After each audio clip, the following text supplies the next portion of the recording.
ओम गण गणपतये नमः। ओम नमः शिवाय। शिवजी सदा सहाय। ओम नमः शिवाय। गुरुजी सदा सहाय। इसलिए वृषभध्वज, युद्ध के बिना इन पर्वत सरीखी सहस्त्रों भुजाओं को लेकर मैं क्या करूं? मैं अपनी इन परिपुष्ट भुजाओं की खुजली मिटाने के लिए युद्ध की लालसा से नगरों तथा पर्वतों को चूर्ण करता हुआ दिग्गजों के पास गया, परंतु वे भी भयभीत होकर भाग खड़े हुए।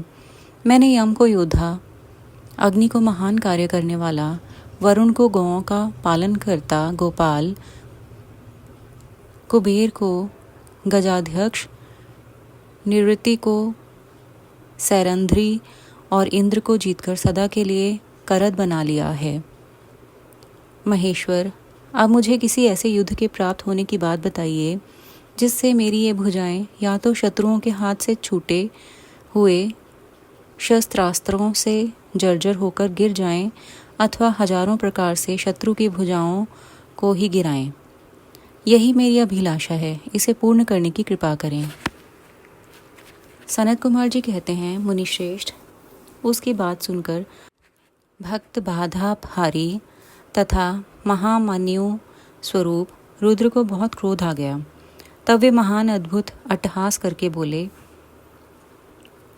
रुद्र ने कहा, अरे अभिमानी, संपूर्ण दैत्यों के कुल में नीच, तुझे सर्वथा धिक्कार है।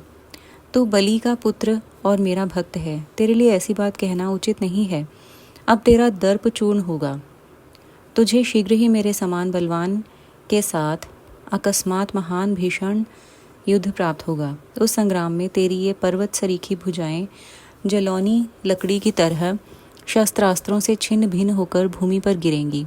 दुष्टात्मन, तेरे आयुधागार पर स्थापित तेरा जो यह मनुष्य के सिर वाला मयूर ध्वज फहरा रहा है, इसका जब वायु भय के बिना ही पतन हो जाएगा, तब तू अपने चित्त में समझ लेना कि वह महान भयानक युद्ध आ पहुंचा है।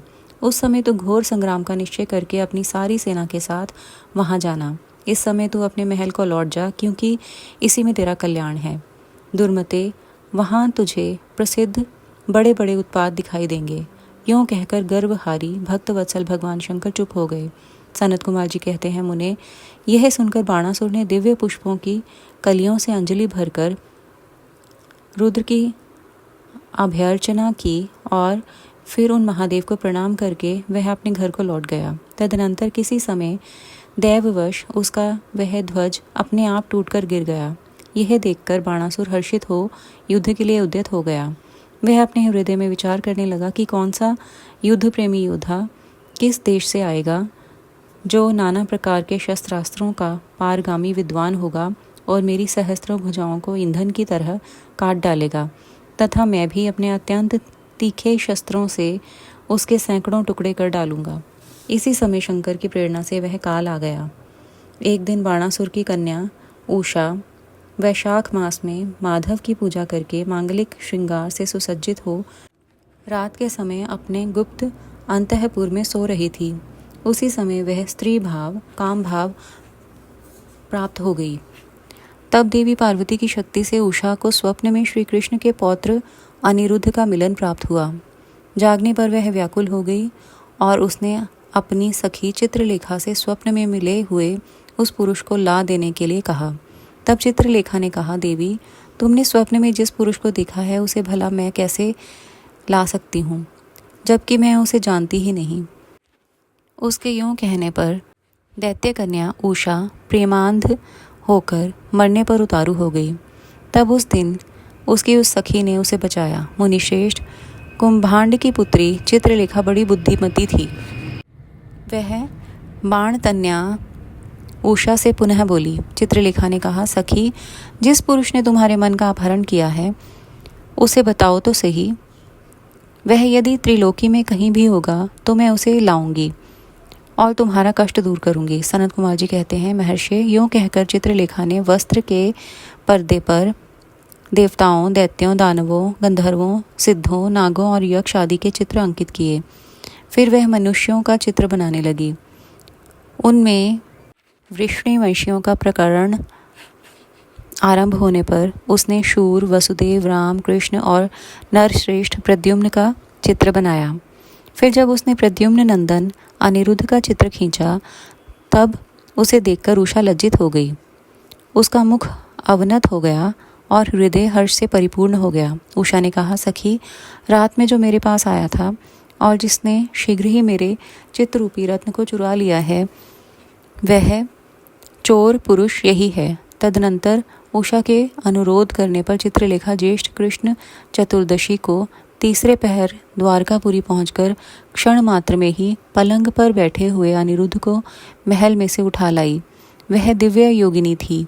उषा अपने प्रियतम को पाकर प्रसन्न हो गई। इधर अंतःपुर के द्वार की रक्षा करने वाले बेतधारी पहरेदारों ने चेष्टाओं से तथा अनुमान से इस बात को लक्ष्य कर लिया।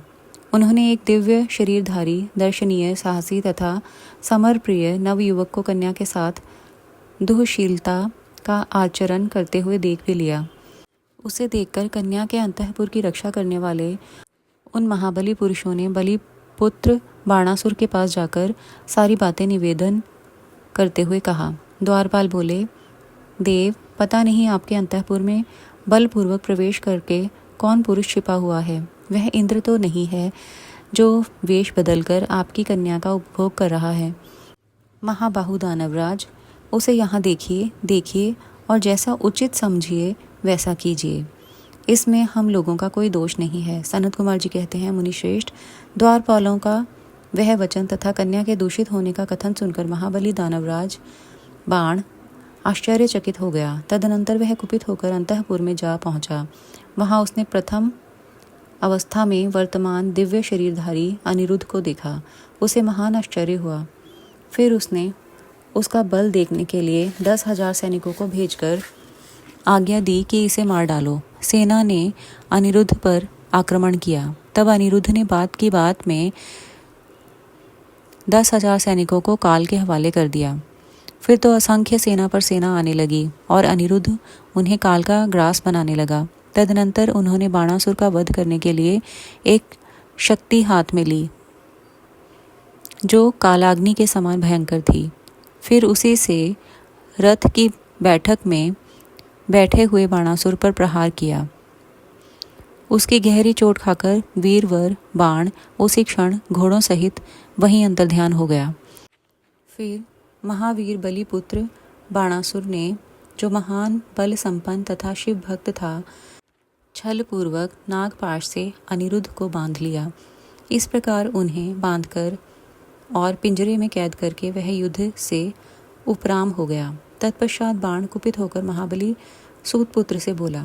बाणासुर ने कहा, सूतपुत्र, घास फूस से ढके हुए अगाध कुएं में ढकेल कर इस पापी को मार डाल। अधिक क्या कहूँ, इसे सर्वथा मार ही डालना चाहिए। सनत कुमार जी कहते हैं, मुने, उसकी यह बात सुनकर उत्तम मंत्रियों में श्रेष्ठ धर्म बुद्धि निशाचर कुंभांड ने बाणासुर से कहा। कुंभांड बोला, देव, थोड़ा विचार तो कीजिए। मेरी समझ से तो यह कर्म करना उचित नहीं प्रतीत होता, क्योंकि इसके मारे जाने पर अपना आत्म ही आहत हो जाएगा। पराक्रम में तो यह विष्णु के समान दिख रहा है। जान पड़ता है आप पर कुपित होकर चंद्रचूड़ ने अपने उत्तम तेज से इसे बढ़ा दिया है। साहस में यह शशि मौली की समानता कर रहा है, क्योंकि इस अवस्था को पहुंच जाने पर भी यह पुरुषार्थ पर ही डटा हुआ है। यह ऐसा बली है कि यद्यपि नाग इसे बलपूर्वक डस रहे हैं, तथापि यह हम लोगों को तृणवत ही समझ रहा है। सनत कुमार जी कहते हैं, व्यास जी, दानव कुंभांड राजनीति के ज्ञाताओं में श्रेष्ठ था। वह बाण से ऐसा कहकर फिर अनिरुद्ध से कहने लगा।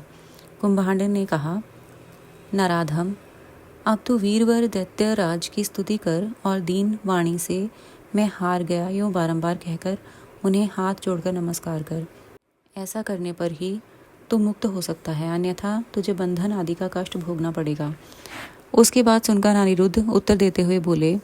अनिरुद्ध ने कहा, दुराचारी निशाचर, तुझे क्षत्रिय धर्म का ज्ञान नहीं है। अरे, शूरवीर के लिए दीनता दिखाना और युद्ध से मुख मोड़कर भागना मरण से भी बढ़कर कष्टदायक होता है।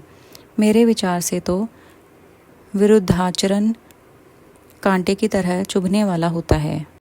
वीर मानी क्षत्रिय के लिए रणभूमि में सदा सम्मुख लड़ते हुए मरना ही श्रेयस्कर है। भूमि पर पड़कर हाथ जोड़े हुए दीन की तरह मरना कदापि नहीं। सनत कुमार जी कहते हैं, मुने, इस प्रकार अनिरुद्ध ने बहुत सी वीरता की बातें कहीं, जिन्हें सुनकर बाणासुर को महान विस्मय हुआ और उसे क्रोध भी आया। उसी समय समस्त वीरों के, अनिरुद्ध के और मंत्री कुंभांड के सुनते सुनते बाणासुर के आश्वासनार्थ आकाशवाणी हुई। आकाशवाणी ने कहा, महाबली बाण, तुम बलि के पुत्र हो, अतः थोड़ा विचार तो करो। परम बुद्धिमान शिव भक्त, तुम्हारे लिए क्रोध करना उचित नहीं है। शिव समस्त प्राणियों के ईश्वर, कर्मों के साक्षी और परमेश्वर हैं।